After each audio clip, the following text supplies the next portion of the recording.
बड़ी औने रखी, चापलूस कितने भी सामंत आए, मतलब कि तभी पकड़े। ब्राह्मण आए, पोथियों में जनता को बांधे हुए, लेखकों ने लेख लिखे, ऐतिहासिकों ने इतिहासों के पन्ने भरे, नाट्य कलाकारों ने नाटक रचे और मंच पर खेले। धर्म का बढ़ावा रहा, धोखे से भरा हुआ, लोहा बजा धर्म पर, सभ्यता के नाम पर। खून की नदी बही, आँख कान मूंद कर जनता ने डुबकियाँ ली। आखिरी राजे ने अपनी रखवाली की।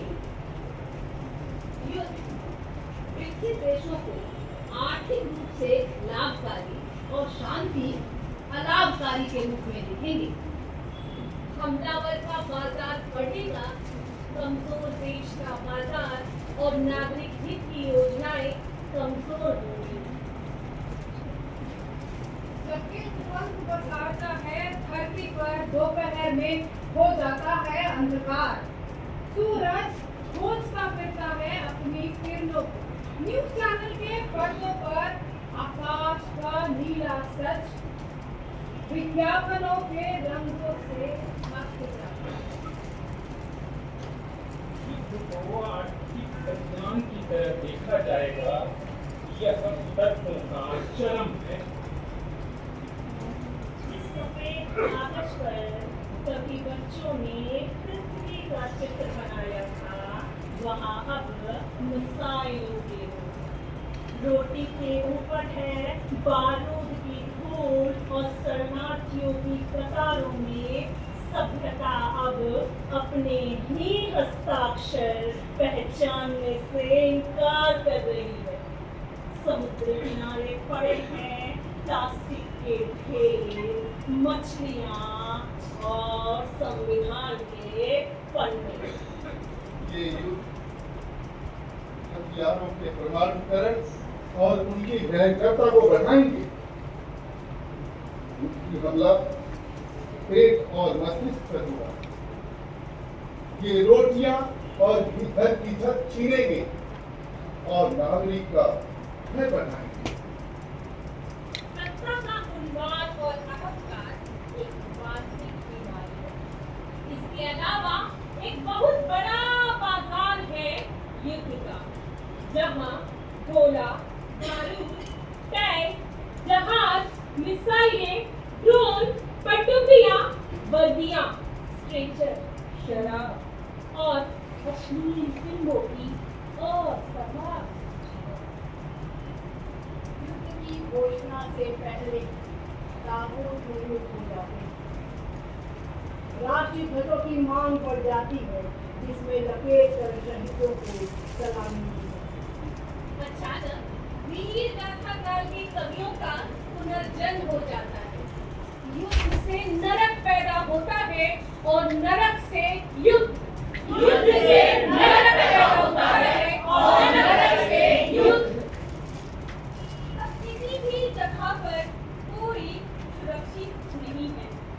तकनीक इतनी चतुर है कि किताबों में रखा किसी का दिया दशकों पुराना गुलाब भी अब निशाने पर है। यह युद्ध प्रेम का कोई चिन्ह बचा रहने नहीं देगा। प्यारे बच्चों, हमने ही तुम्हें बताया जीवन एक युद्ध स्थल है, जहाँ लड़ते भी रहना होता है। हम ही थे जिन्होंने हथियार पहने किए, हमने ही छेड़ा युद्ध। हम ही थे जो घृणा और क्रोध से बौखलाते थे। एक सुरंग यहाँ से हम देख सकते हैं दूर का आसमान। हम देखते हैं मार काट और हमने ही तुम्हें वहां भेजा। हमें माफ कर दो, हमने झूठ कहा था कि जीवन एक युद्ध स्थल है। प्यारे बच्चों, जीवन एक उत्सव, जिसमें तुम हंसी की तरफ है। जीवन एक हरा पेड़ है जिसमें तुम चिड़ियों की तरह फड़फड़ाते हो। जैसा कि कवियों ने कहा है, जीवन एक उछलती गेंद है और तुम उसके चारों एकत्र चंचल पैरों पर चलोगे। प्यारे बच्चों, अगर ऐसा नहीं है तो होना चाहिए। अगर ऐसा नहीं है तो होना चाहिए। दुनिया में युद्ध और हमले के लिए झिझक मिटी तर्क से मिटा और यह वस्तुतः टुकड़ों में शुरू हो चुका विश्व युद्ध है। युद्ध से पहले युद्ध के बाद फिर युद्ध हुआ, लेकिन युद्ध में युद्ध नहीं हुआ। युद्ध में अर्जुन था, युद्ध में कृष्ण थे। कृष्ण अर्जुन को युद्ध के विषय में बताते रहे। युद्ध में युद्ध नहीं होना। युद्ध में कृष्ण को, युद्ध में अर्जुन को, युद्ध के पहले हुआ, युद्ध के बाद भी हुआ, लेकिन युद्ध में युद्ध नहीं हुआ। लेकिन युद्ध में युद्ध नहीं हुआ। यह युद्ध दुनिया में सर्वत्र मानवीय संवेदनहीनता और नैतिक पतन का तर्क बना रहा है। मजबूत का कमजोर को सताना, मारना उसका अधिकार बनता जा रहा है। अर्जुन न्याय के लिए लड़ता है। 18 अक्षौहिणी सेना खड़ी है अन्याय की तरफ।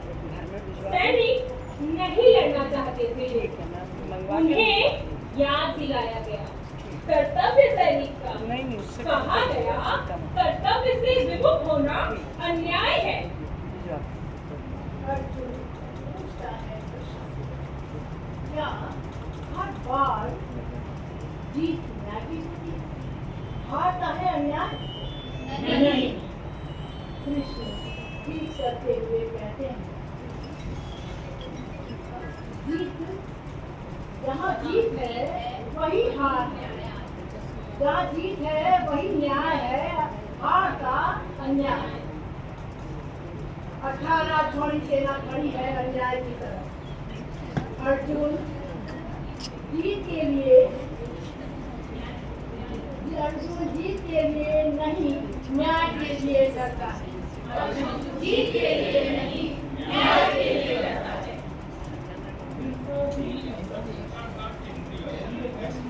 वह सूक्ष्म परिस्थिति में हो या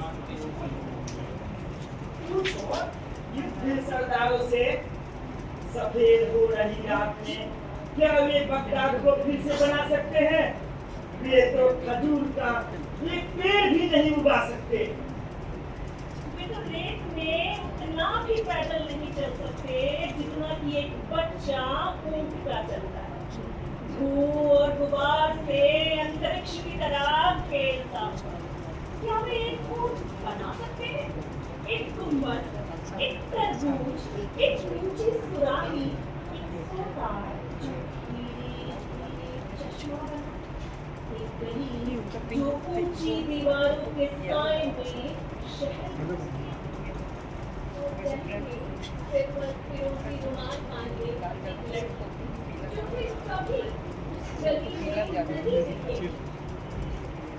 दुनिया में धीरे धीरे आज भी वर्तमान स्थितियों से असंतोष बढ़ता जा रहा है। वस्तुतः सदियों के संघर्ष और त्याग से अर्जित आधुनिक मानवता बोध को इतिहास से अंतिम रूप से मिटाया नहीं जा सकता। स्त्रियों और वंचितों कमजोर हैं। यह संग्राम वीरता का चिन्ह होगा।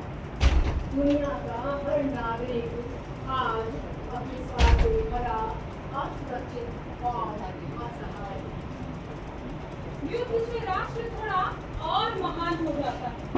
पर शोक में डूब जाती हैं स्त्रियां, खो जाती है बच्चों की हंसी, शहर बदल जाता है रोते शिशु।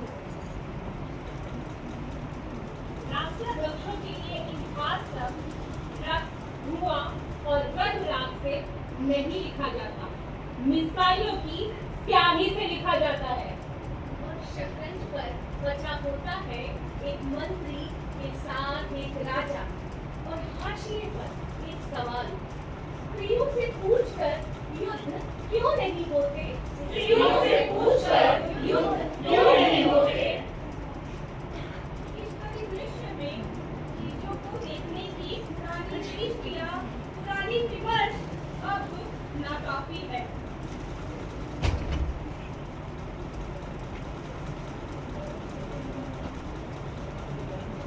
चाणक्य अपनी अपनी गुमटी में है, इसमें नई दृष्टि की